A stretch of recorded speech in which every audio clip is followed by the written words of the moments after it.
देखिए latest episodes बिल्कुल ad free. तू तो सिर्फ 4 दुपट्टा फाड़ ले रह लेना, तब 5 काहे देत बाड़े? 5 आज फाट गिल ना। बड़ा पक्का गिनते रखे ले। ऑफ कोर्स आई एम देख करन लूथरा। कब से इंतजार करते नहीं कि 5 दुपट्टा फटे, आई मीन फट जाए और हम तक सब दे सके। हम ना चाहता नहीं कि हमारे हिस्से के प्यार केहू के साथ बटे। हम चाहता नहीं कि हमारे पेरेंट्स, हमारे फैमिली या फिर हमारे लवर सिर्फ और सिर्फ हमरा से प्यार करे।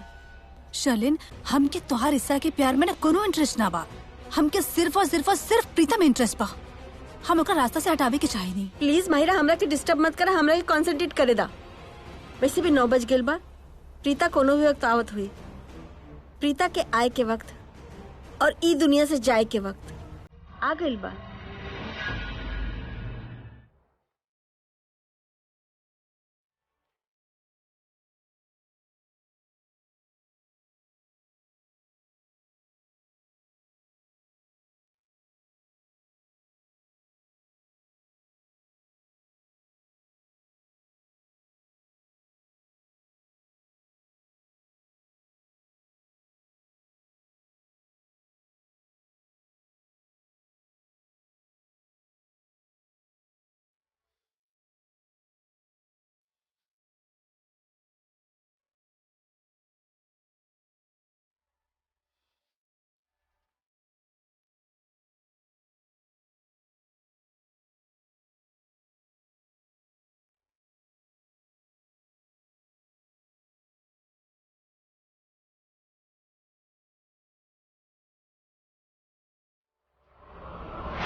माहिरा, हम कहनी ना कि प्रीता आई हन। देखा प्रीता हो तरी। अरे पीछे मुड़कर मत देखिया। ई मिरर से देखा, साइड मिरर से।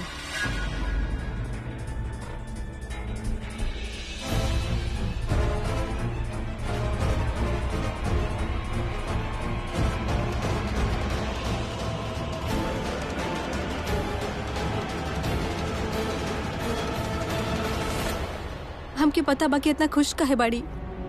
इन्हें अपना और करण के बारे में सोच रहे हैं। इस समय हमारी भाभी के फोन करत है।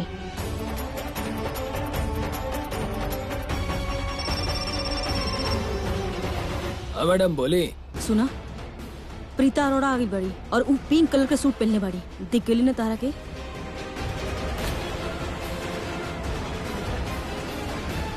हाँ देख लेनी मैडम। अच्छा सुना, जैसे ही तोहार वो ट्रक के क्रॉस करिहन, तू 2 मिनट के बाद अपन ट्रक स्टार्ट कर दिया। ओकर पीछे लेकर जाइया। ओकरा बाद तारा पता बना का करे के बा तोहरा के। ठीक बा मैडम, हम बस होकर ट्रक के सामने जाए के ही वेट करता है।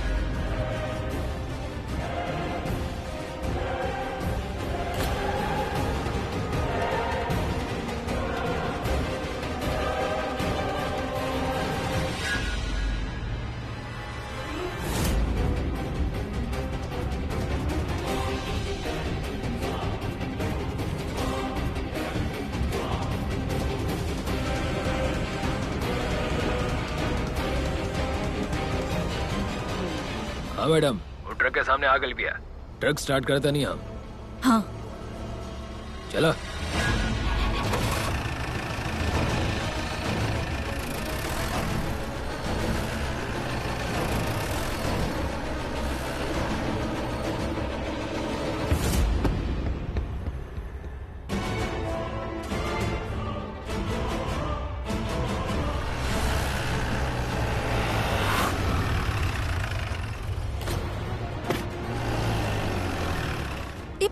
बच्चा के भी अभी सामने आवे के रहे। हेलो मैडम, वो लेके ट्रक के सामने से हट गई, साइड में चल गई भैया। अब क्या करे? अरे तो तू ट्रक रोका। तोहरा खाली सड़क पर ट्रक चलावे के पैसा नहीं देले। एक काम करा, ट्रक घुमा के लावा और जैसे ही प्रीता सड़क पर फिर आ जाए ना, उनकरा के उड़ा दिया, खत्म कर दो ओकरा के। अब आगे से यू टर्न मार के होता नहीं। चलो। आपके मम्मी पापा कहाँ बाड़े? हमार मम्मी वहाँ है। आपके अंदर जाके खेले के चाहिए। यहाँ पे बाहर रोड पे मत खेला, डेंजरस हो खेला ना, अंदर खेला। आवा। दीदी कैंडी क्लॉस। आपके खाए के बा? यस। ठीक बा, चला लेता नहीं। भैया एगो फ्रेश कैंडी फ्लॉस बना दा, अच्छा वाला, बड़ा वाला। ये बच्चा जब तक वहाँ से हटी ना, हम प्रीता के मार ही ना पाए। ना मैडम, प्रॉब्लम ही नहीं है कि बच्चा साथ में बा। प्रॉब्लम ही बा कि उलई की रोड के ऊपर फुटपाथ पर चल गई बिया और फुटपाथ पे ट्रक जाने के सगर। हाँ, अगर ओकरा के रोड पे धक्का दे दो तो हम ताबड़तोड़ ओकरा के कुचल दे मैडम।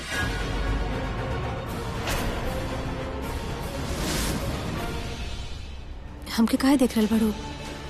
तू सुन लू ना उका कहता, प्रीता के धक्का मारे के बा और ये काम सिर्फ तू कर सकेलू। तो तू जाकर ओकरा धक्का मारा। चलिन तू पागल होकर बाड़ू का? ना ना, हम ये सब कुछ भी नहीं करब। कुछ भी बोल रहल बाड़ू ना। तोहरा करन चाही के ना?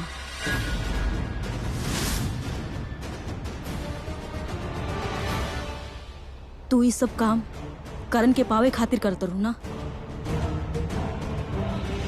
To be a good girl, जा और जाकर प्रीता के धक्का मारा। समझे? कोशिश कर माहिरा। प्रीता के इस दुनिया से हटावे के प्लान तोहरे रहे। हम तो तोहार सिर्फ मदद करता नहीं, हमरा जितना मदद करे के रहे हम कर देनी। फुल प्रूफ प्लान बना देनी, बाबी को हायर कर देनी, तोहरा के यहाँ तक ले आनी। अब एकरा आगे के काम तोहरा करे के। गो माहिरा, दिस इज योर ओनली चांस।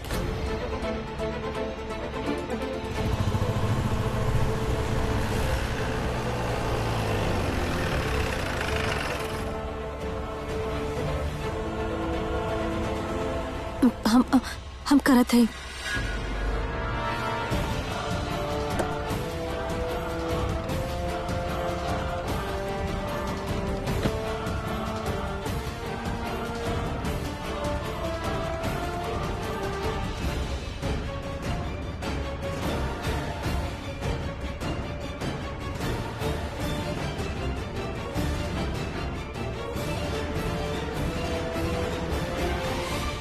एक काम करता नहीं, मायरा के बापी के साथ कॉल पे ले लेता नहीं ना। उससे भी फैंटास्टिक प्लान बा। ये माहिरा जो प्रीता के धक्का देवेले बाड़ी और जेकरा वजह से प्रीता के एक्सीडेंट हो जी और वो दुनिया से चली जाइयन, उनकर वीडियो बना लेता नहीं। अगर हमार देवरानी माहिरा फ्यूचर में हमरा से ज्यादा माहिर बने कोशिश करे तो ये वीडियो दिखाकर हम ओकरा के अपन कंट्रोल में रख सकी ना। वाह शर्लिन, का दिमाग पहले बनी। एकरा कहल जाला एक तीर से दो निशाना। प्रीता भी खत्म और ये माहिरा रानी इस जिंदगी भर तोहार गुलाम बन के रहियन, तोहार जी हजूरी करियन, जो तू कहबो ऊ करी। फैंटास्टिक। अब जाके वीडियो बनाओ तनी।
चला स्टार्ट करा।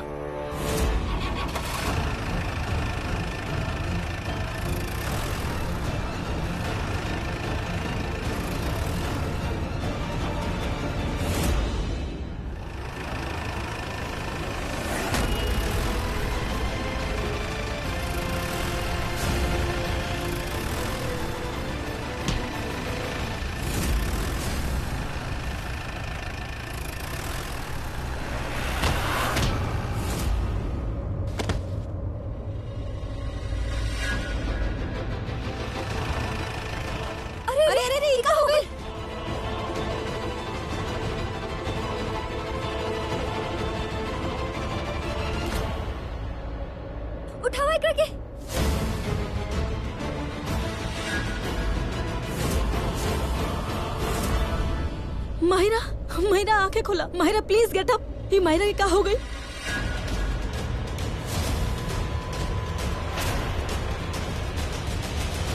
तू रहे द करीना, अभी प्रीता आई हन, एक्सरसाइज कर रही हन। तू टेंशन ना ल पुत्र। कैसन बात करतनी मॉम?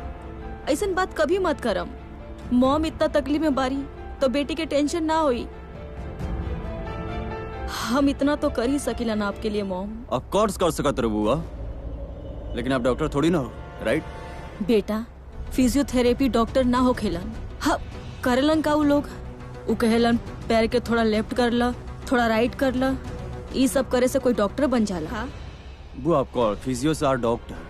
आई मीन उनके पता होला कौन नस दबाए, कौन सा दर्द के इलाज के लिए। कल तक दादी कितना तकलीफ में रही जब तक प्रीता नहीं रही। Once Preeta is here she is okay. सही बोला तनी। अपन बुआ के समझावा। सुबह से घुमाओ तरी, हम थक गइल बानी। करीना बुआ सुबह से दादी के वॉक कराओ तनी। देख ना एकरा बोला ना हमरा छोड़ देवे। छोड़ दे, आप बैठ जाइए आराम से।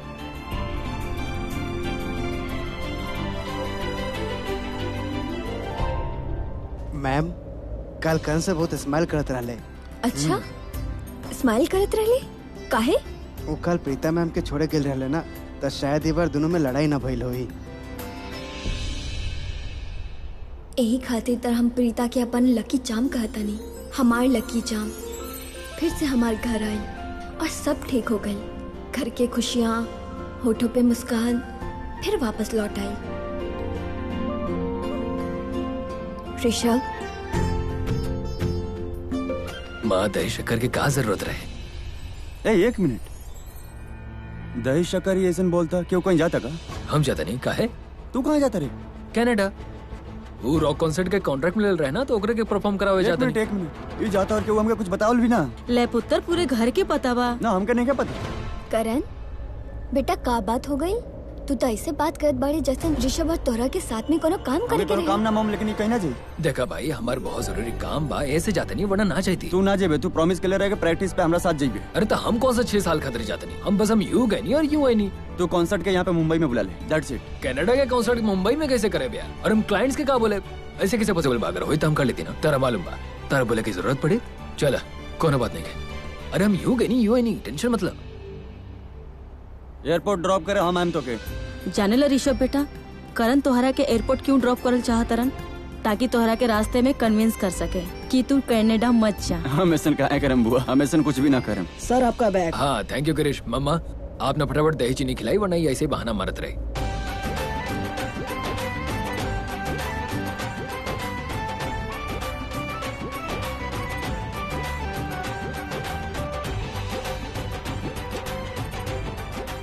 खुश रहा बेटा, अपन ख्याल रखिए। आप भी अपन ध्यान रखें माँ, डैड के भी। गॉड ब्लेस यू बेटा, टेक केयर।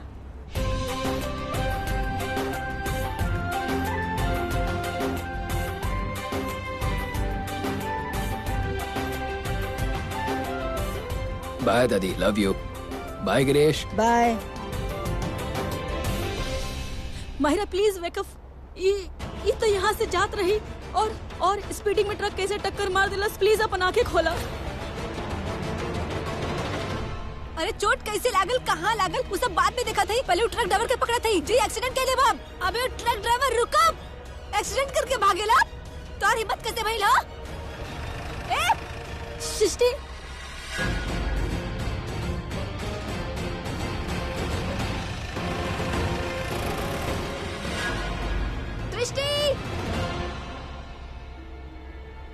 एक पल्स चलत बा, ई सिर्फ बेहोश भई बा। फटाफट हॉस्पिटल लेके चलत बानी। एम्बुलेंस को फोन करो। ना एम्बुलेंस आवे में बहुत वक्त लगी। हमारा कार यहीं पे बा, इनकरा के कार में लेके चला। प्लीज हेल्प करी प्लीज। दी सही कर। हाँ। चल चल गाड़ी में चलो।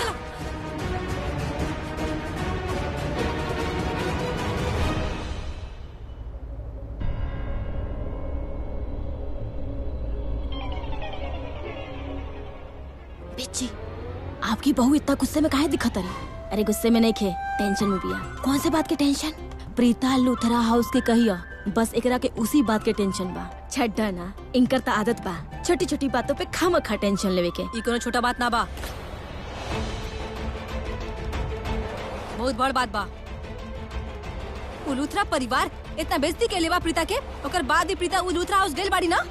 हमके तो टेंशन हो रहल बा कि पता नहीं वो लोग वहाँ पे का करी है। अरे तू अपन गुस्सा और भड़ास एकरा पे काहे निकाले तारू? देखो बहन जी, अपन प्रीता इतना संभल गई बिया ना, इस सारी बात के अच्छे से हैंडल कर लिहन। पूरे परिवार के ना ऐसा मुंह तोड़ जवाब दिहन ना कि बोलती बंद कर दिहन सबके। तो के का लागत बा? हाँ, प्रीता झगड़ालू बाड़ी, झगड़ा करी वहाँ सबसे ऊ ऐसे बाड़ी का ऊ? अरे सरला, एकरा काहे झाड़ तरू तू? एकर यही मतलब ना रहे। बीजी अगर यह मतलब रहे, हाँ ये कहे के चाहली, ये कहे के चाहलू ना? अरे ना बहन जी, ये मतलब ना रहे। हम ये कहल चाहतनी कि हमार बच्ची लुथरा परिवार के बहुत मदद के लिए बिया। हॉल में उनकर जान बचेले बाड़ी और कल रात बाणी जी के इलाज के लिए बाड़ी, उनकर ठीक के लिए बाड़ी। अरे वो जाने लन कि अपन बच्ची ना बहुत अच्छा डॉक्टर बाड़ी, इसलिए उनकरा हमार बच्ची के बहुत जरूरत बा। इन बातों के ख्याल रखे ना, वो अपन बच्ची के ना कुछ ना कहन। सरला, जान की कहत त बाड़ी ठीक। इस वक्त लुथरा परिवार में जो लड़की गई बाड़ी वो प्रीता ना, डॉक्टर प्रीता अरोड़ा गई बाड़ी। और एक डॉक्टर के अपमान उ लोग ना करियन।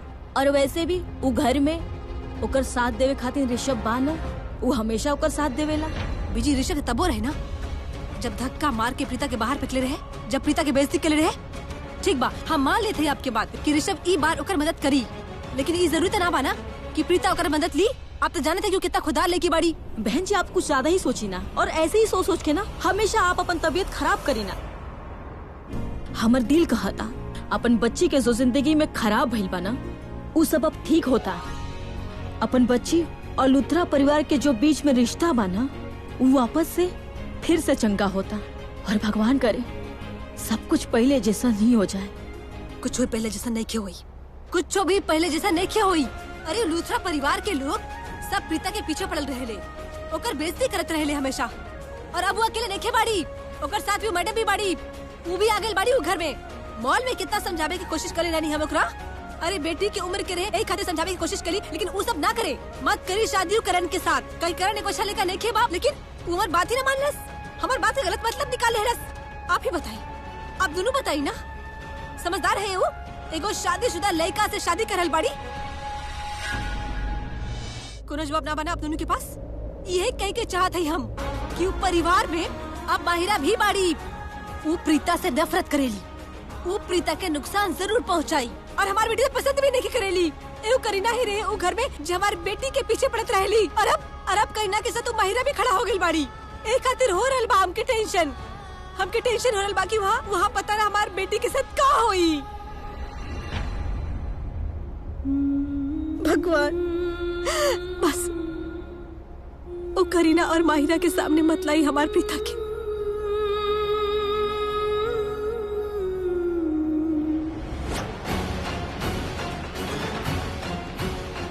शिवानी, हम कॉल कर ले रही ना डॉक्टर विरल खातिर। या डॉक्टर विरल या डॉक्टर प्रीता आगलबाड़ी जी।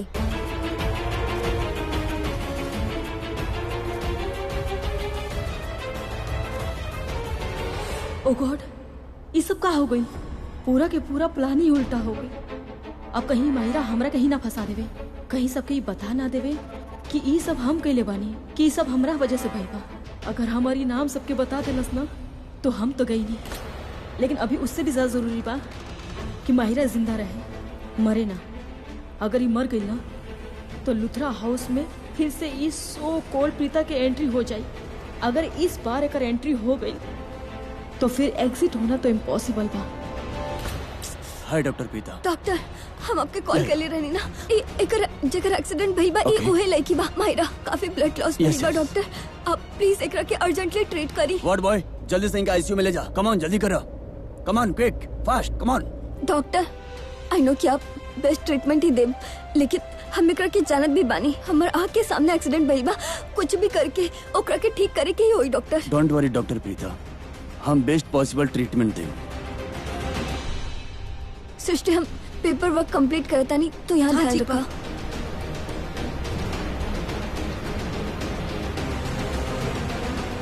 प्रीता अरोड़ा सच में बहुत लकी बाड़ी, मरते मरते एंड मोमेंट में बच गई, वरना आज इनकर जिंदगी के आखिरी दिन रही थी। अरे ये प्रीता के मरे के गुड न्यूज मिले के चाहते रहे हमरा के, उल्टा माहिरा के एक्सीडेंट के बैड न्यूज मिल गई। इस वक्त हमरा सबसे ज्यादा टेंशन माहिरा की बा। वो प्रीता के धक्का देवे गई रही तो वो खुद कैसे गिर गई? रोड पे उंगरा ना प्रीता के गिरे चाहत रहे।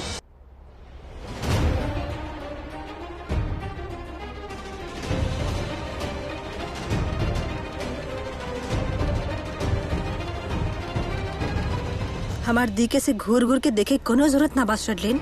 हमरा तोहरा और न तोहर बहिन के न देखे के न बात करके शौक बा।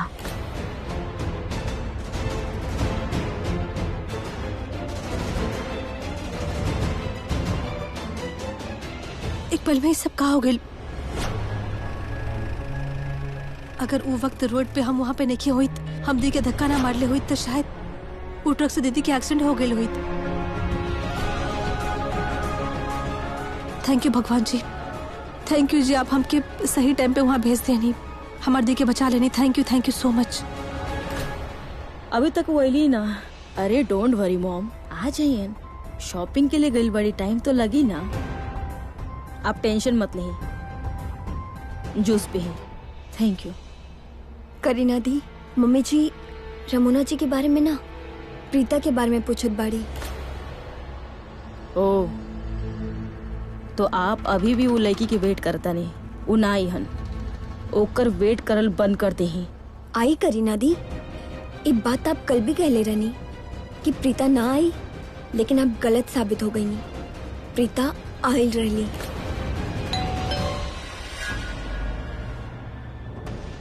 लागत बाहू आ गई।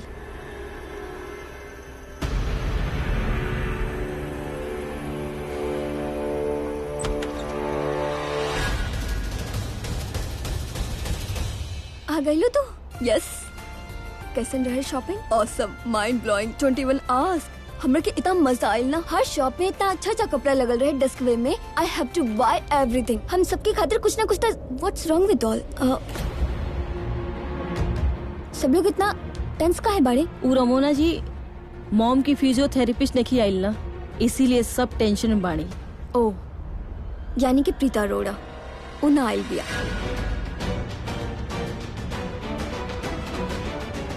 राखी, see you are my best friend.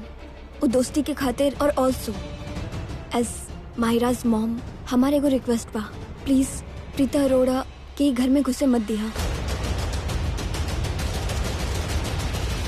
Rakhi please try understand. I understand कि वो लड़की से बहुत बहुत प्यार करेलू, ओकरा के बहुत पसंद करेलू, पर ऑल सेट एंड डन उहे लड़की तहार बेटा के सगाई तोड़े के कोशिश कैले रहे, हमार मायरा की सगाई तोड़े की कोशिश कैले रहे। बट ऑल शी डिड, एक घर के लोगन के साथ वो का ना कैले। एंड वो legal notice, I know everything. कैसे भूल सकेलू? Please Rakhi, I am seriously trying to tell you कि पूरा मुंबई में प्रीता अरोड़ा के अलावा कौन फिजियोथेरेपिस्ट नंबर का तो केहू के भी चूज कर ला, कहीं से भी। आई गारंटेड यू हम ओकरा के यहाँ लेके आए, लेकिन फॉर गॉड से प्रीता अरोड़ा के ई घर से दूर रखा, वरना हमार बेटी ई घर में कबू खुश ना रह सकेली। तहार बहू ई घर में खुश ना रह सकेली। Please try to understand.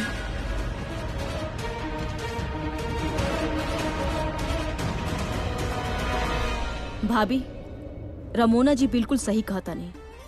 Myra के बिल्कुल पसंद नहीं कि प्रीता घर में आपस। इनफैक्ट मायरा के तैसन लगा था कि प्रीता जानबूझ के यहाँ बता रही ताकि माहिरा और करण को एक दूसरे से दूर कर सके। मायरा के तैसन लगा था कि ओकरा करण से दूर करे खातिर कहीं प्रीता ओकर जान न ले ले। What? हाँ, आई एम सॉरी रमोना जी, हम आप लोगन से ये बात छुपाई नहीं, काहे कि सब मॉम को लेके बहुत टेंशन में बानी। ये बात बता के हम केहू के टेंशन नहीं देवल चाहत नहीं, पर माहिरा हमरा से ही खुद बात बतेले बाड़ी कि उनकरा प्रीता के घर में आवल उनकर बिल्कुल पसंद नहीं है। वो इनसिक्योर फील करेली, उनकरा के सफोकेशन होला। You see rakhi, this is what I am talking about. Please try understand. शायद रमोना ठीक कहा तारी। हम ही सोच रही ना कि माहिरा के बुरा लगत होई, प्रीता भी घर में ना आई हन। हम कोनो और डॉक्टर से इलाज करवा ले। सुन लेनी आप भाभी, मॉम का कहतरी? मॉम कहतरी आप प्रीता अरोड़ा से कहीं कि यहाँ ना आवे, और मॉम कोनो दूसरा डॉक्टर से इलाज कराए खातिर तैयार बाड़ी। अब आप उ प्रीता अरोड़ा के फोन करके कहम कि आइंदा से ई घर में आवे के कोनो जरूरत नहीं है, या फिर हम उनकरा फोन करी। करीना दी, हमार बात तो सुनी राखी। हेलो हेलो करीना बुआ, वो माहिरा का एक्सीडेंट हो गई। का एक्सीडेंट? हाँ, हम लोग अभी हॉस्पिटल में ही मानी जाए। ओ गॉड, कौन सा हॉस्पिटल में? बुआ हम सिटी हॉस्पिटल में, आप लोग जल्दी आ जाएं। डोंट वरी बेटा, हमने कभी आवता नहीं। का भइल करीना दी? I am sorry Ramona, Mahira के एक्सीडेंट हो गई बा। व्हाट? माहिरा की कहाँ कैसे? Wait, I have to go. हमरा के अभी जाए के बा, प्लीज चली। मम्मी जी,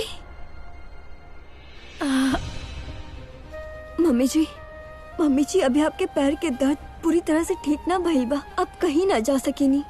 मॉम आप प्लीज घर पे रही और आराम करी। भाभी आप मॉम के देखभाल करी, हमनी के जाता नहीं। ठीक बा, तू लोग जल्दी जा। फिर पुत्र का होता कुछ समझ में ना आ रहल बा मम्मी जी।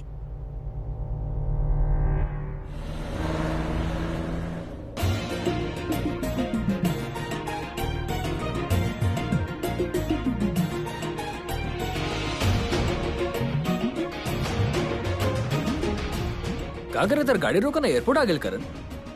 एयरपोर्ट आ गई? का करे तेरा गाड़ी रोका? अरे तू गाड़ी रोका ना, का करे तेरा? हमारी गाड़ी के हैंड ब्रेक मत। अरे तू सुधर जाना बिल्कुल।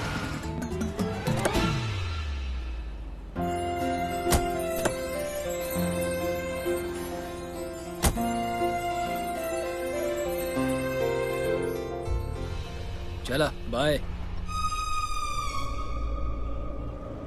अब तो ऐसे ही नीचे खाली पत्थर की तरफ देखते रहा या जॉन बोले के बाद बोलबो करबा?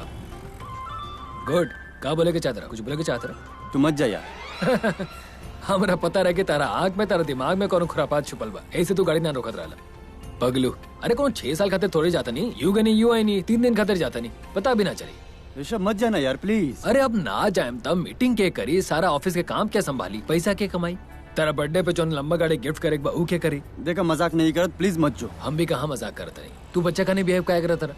5 साल के बच्चा तारा से बेहतर तरीके से समझेला। काहे करता तू ऐसा? जाए के पड़ी ना, काम बा। अगर जरूरी ना हो तो तू एक बार कहता हम मान जाती, तारा मालूम बना। तब बच्चा का नहीं जिद काहे करता रहा? हम बच्चा जैसे जिद करता नहीं यार। और ठीक कर ले तू, हमारे अंदर 5 साल के बच्चा से कम अकल बा। देख अगर तू चल गई और हम कुछ गलत करता नहीं, तू कुछ न कर भाई सन। काहे कर तू ऐसा? तार कुछ गलत करे के मन करी ना तो फोन उठाई और फोन करी हमरा के, सिंपल। ओकरा बाद एक बार तू हमरा से बात कर लिया, फिर तार जौन मन करी तो तू करिया।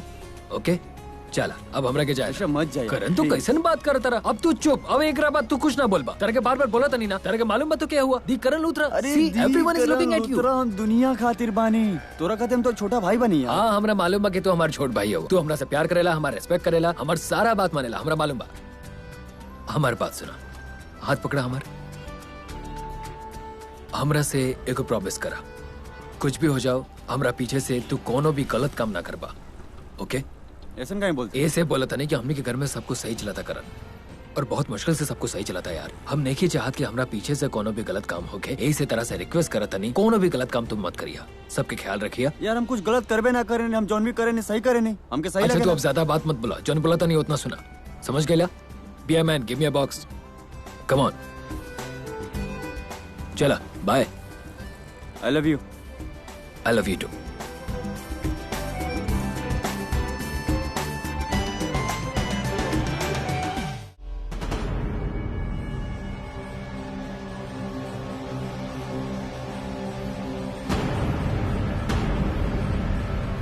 अजीब बात बा, इनका सिम्टम से ऐसा लागते नहीं कि इनकर कोनो बड़ा चोट या एक्सीडेंट भइल बा।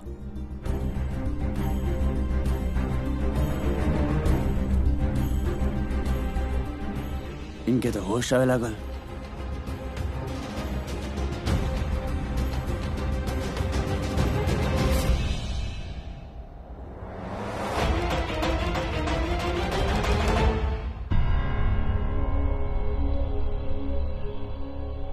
दी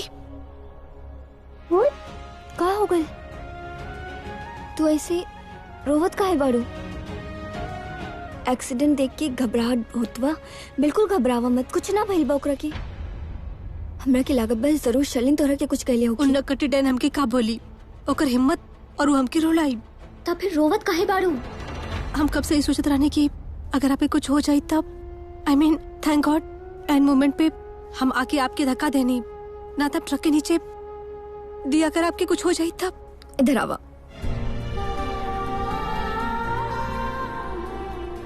हमरा के कैसे कुछ हो जाती? तू रहलू ना वहाँ, तो हमरा के कुछ ना हो सकत रहे। और अगर हम ना रहती तब? अगर तू वहाँ ना होती तो तब भी हमके कुछ ना होती। हमरा के कुछ ना होके वाला, काहे कि हमारे पास इतना प्यारा सा छोटा बहन जे बाड़ी और इतना प्यार करे वाला माँ भी तो बाड़ी। हम तू दोनों के छोड़ के कहीं ना जाए वाला बानी। और तू तो बिल्कुल ही मत सोचा कि तू अकेली रह जेबू। तुझे इतने मस्ती खोर बाड़ू ना, तुझे इतना गलती करेलू, तोहरा के डांटे खातिर हम हमेशा तोहरा सामने रह और मारे खातिर माँ भी रही है, समझ लू। चला अब स्माइल करा। दी अगर हम मर गए नहीं तब? मर गए तो मतलब? या अगर हम दोनों मर गए नहीं तब? अगर हम दोनों मर गए नहीं था, हम दोनों भूत बन जाए और भूत बन के भी साथ में हैंग आउट करल कर, ठीक बा? ले हाई फाइव। अब बस इतना बिल्कुल सही कहानी थी, लेकिन एक मिनट, हम तो लड़की लोग है ना, तब भूत थोड़ी, हम तो भूत नहीं बनी ना। देखा एक और को भूत नहीं आरल बाड़ी, देखा तो सही करा। पागल।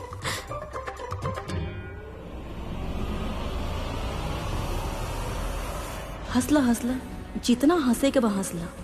कहे कि अभी थोड़ी देर में या फिर कहा कुछ मिनट में तू दोनों बहुत रोए वाला बाड़ू। पूरा इंतजाम कर दिले बानी हम। लुथरा बस आवते होयन। दिया जी चलन के होगा कहीं बाप, ये इतना चुपचाप काहे बैठल बाड़ी? हम तो कर जाने दुश्मन है ना, ऐसे तो बड़ा चपड़ चपड़ करत रहेली। आज एकरा सांप काहे सूंघ गई? चुप कर जा, तू भी बहुत बोलेलू। अरे चुप हम ना, आज तक चुप ही शर्लिन बाड़ी। इन नकटी डाइन कैसे देखे चुपचाप बैठल बाड़ी थी।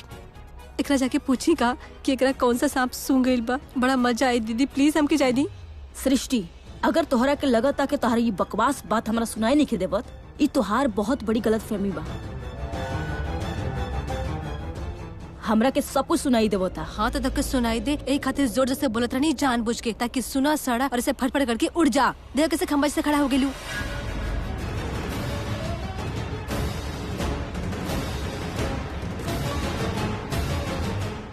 पुलिस आई बाड़ी। अब मर्डर थोड़ी भइल बा, एक्सीडेंट भइल बा।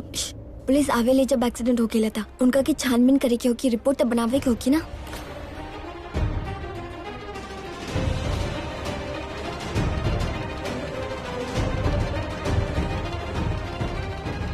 आप में से सरलिन लुथरा के बा? हमें शर्लिन लुथरा। शर्लिन, माहिरा कहाँ बाड़ी? कैसन बाड़ी? बुआ, वो आईसीयू में बाड़ी। डॉक्टर को ट्रीटमेंट करता नहीं। हम जात बाड़ी। ना आप प्लीज अंदर मत जाए। डॉक्टर स्ट्रिक्ट इंस्ट्रक्शन देले बाड़ी, केहू भी अंदर ना जाए। माहिरा के ट्रीटमेंट चलत बा, प्लीज डिस्टर्बेंस होई। आप के हैं? हम प्रीता, डॉक्टर प्रीता अरोड़ा। ना माहिरा के ट्रीटमेंट हम ना करत बानी, पर हम एगो फिजियोथेरेपिस्ट बानी। प्रीता अरोड़ा, ये कहीं हुए प्रीता अरोड़ा था ना, जो वक्त एक्सीडेंट साइट में मौजूद रहे? जी इंस्पेक्टर साहब। एक्सक्यूज मी इंस्पेक्टर, आप ये सारा सवाल काहे पूछ रहल बानी? आपके हमारा साथ पुलिस स्टेशन चले के हुई।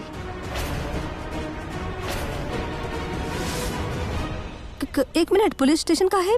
कहा इंस्पेक्टर साहब, हम बस एक्सीडेंट स्पॉट पे रहनी, बस हमारे पास यही बात बतावे खातिर। आप यही पुलिस स्टेशन में भी सुनब तो आप हमरा के पुलिस स्टेशन काहे लेके जाता? यही बात हम आपके बयान लेवे खातिर आपके पुलिस स्टेशन न लेके जा रहा है, बल्कि वो एक्सीडेंट के हमारे पास एक आई विटनेस है, मिसेज सरलिन लुथरा।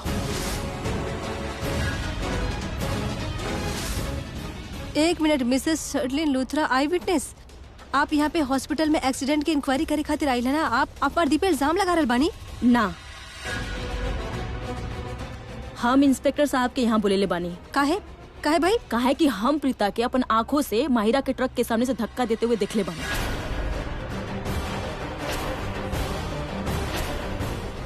What? हम जानत नहीं कि प्रीता माहिरा के जान लेवे खातिर कोशिश करता रही।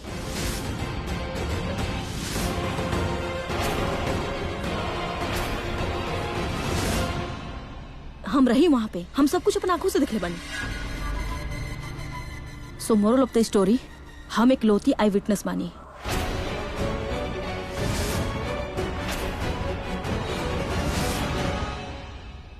WhatsApp ladies. सर पानी। Thank you Girish.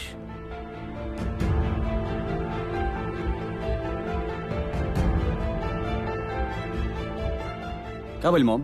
दादी आप लोग टेंशन में लगा रहो। ऑल ओके? प्रीता ना आईली का? ना बेटा, प्रीता अभी आईली ना। प्रीता अब तक आईली का है ना? अब तक तो आ जाके जाए ना। बेटा ऋषभ के एयरपोर्ट ड्रॉप कर देला तू? दादी हम ओके एयरपोर्ट छोड़ा है, अभी तक तो हवा में हो, आई मीन फ्लाइट में हो। चिंता मत करो, पहुंचते ही फोन करी हूँ, टेंशन मत लो आप लोग। करण, मायरा के एक्सीडेंट हो गई। व्हाट? एक्सीडेंट मतलब? बेटा हॉस्पिटल में बाड़ी, शर्लिन हॉस्पिटल में लेके गई बाड़ी और पता नहीं कैसन बाड़ी। पता ना हमार दिल कहता कि मायरा ठीक नहीं थी, उनकरा के ज्यादा चोट लगल बा। दादी रिलैक्स, हम जाते हैं हॉस्पिटल। एक काम करते हैं, पहले फोन ही कर लेते हैं शर्लिन के। ओ नो, हमारे फोन तो डेड बा। हम चार्जर लेके आओ थे, 1 मिनट ना। सिस्टर से को फाइल लेके आओ जल्दी, इनका सिम्टम्स कुछ अजीब बा, हमके डिटेल में लिखे के पड़ी। और सुना, आप ऑक्सीजन सिलेंडर रेडी रखा और सिलाइन की बोतल लेके आओ जल्दी से। ओके, फास्ट फास्ट।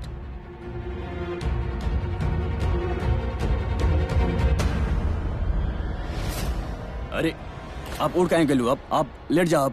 ना ना डॉक्टर, हमके आपसे ना बहुत जरूरी कुछ बात करे के बाब। का बात बा? आई नो आपके ऐसा लग रहा बा कि ये चोट बहुत नॉर्मल बा और हम ठीक है। डॉक्टर आपके ठीक लग रहा बा, हम ठीक है, हम बस एक्टिंग करल हैं।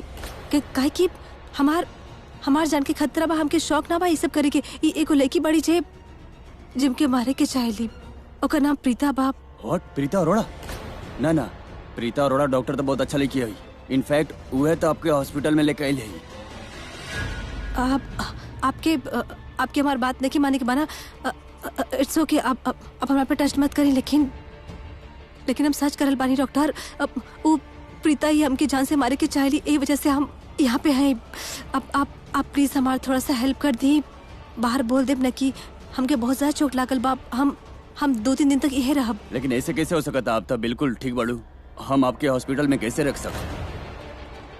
डॉक्टर प्लीज, आप जे फीस होई वो हम देब, और अंडर द टेबल भी जब आप एलसी।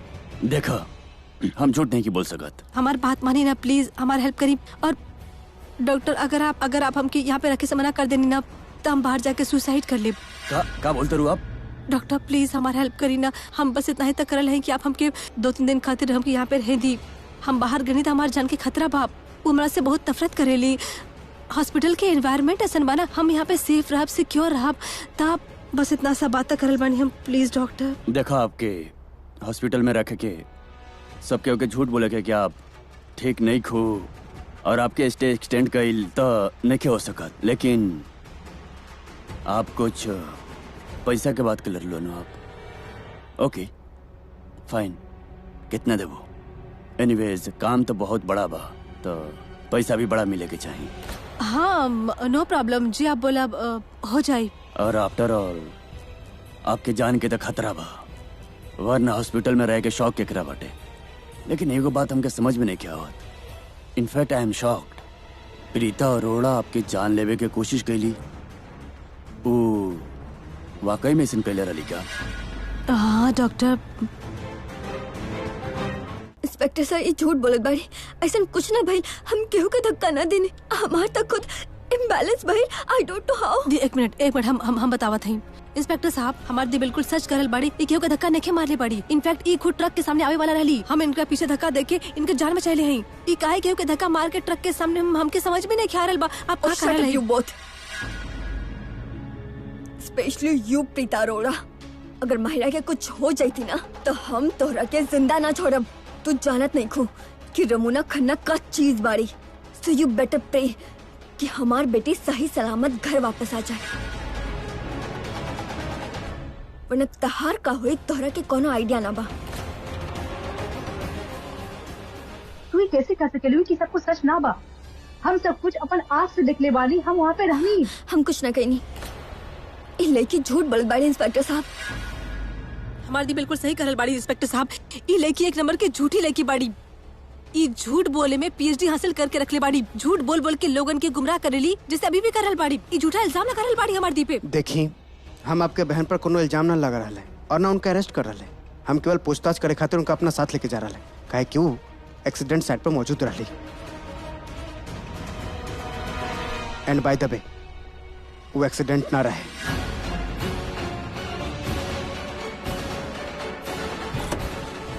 डॉक्टर हाउशी हम अंदर जा सके नहीं प्लीज? टेल मी प्लीज, अब कैसन हो? देखो ठीक तो नहीं की, लेकिन अब होश दावे लगल बा। Please can I go inside please? Doctor साहब आप माहिरा से मिले की चाहता नहीं, हमरा ओकरा से बात करना बहुत जरूरी बा। हम ओकरा से मिल सके नहीं? देखा इंस्पेक्टर साहब, सिर्फ आप मिल सकत रहा और बाकी के जो भी लोग बा एक साथ नहीं मिल सकत, एक एक करके मिलना। Thank you doctor.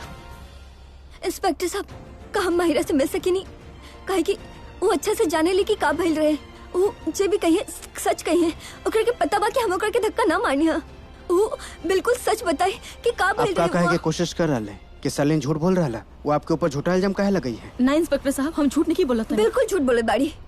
सर आपके ना पता बा हमने के बीच में पहले से बहुत इश्यूज बाड़े, बहुत प्रॉब्लम्स बाड़े। अगर शलिन के मौका मिले हमरा पे इल्जाम लगावे तो पीछे ना हटिए, कभी ना छोड़िए। आप एकरा के पर्सनल कॉन्फ्लिक्ट, दुश्मनी, पुरानी दुश्मनी जे मर्जी कह ली, लेकिन हम जाना तानी ये झूठ बोले बाड़ी। लेकिन माहिरा जी कहीं उस सच कही है, हमार बहुत जरूर बा ओकर से बात करे। प्लीज लेट मी गो। ठीक है, आप अंदर जा सकेला।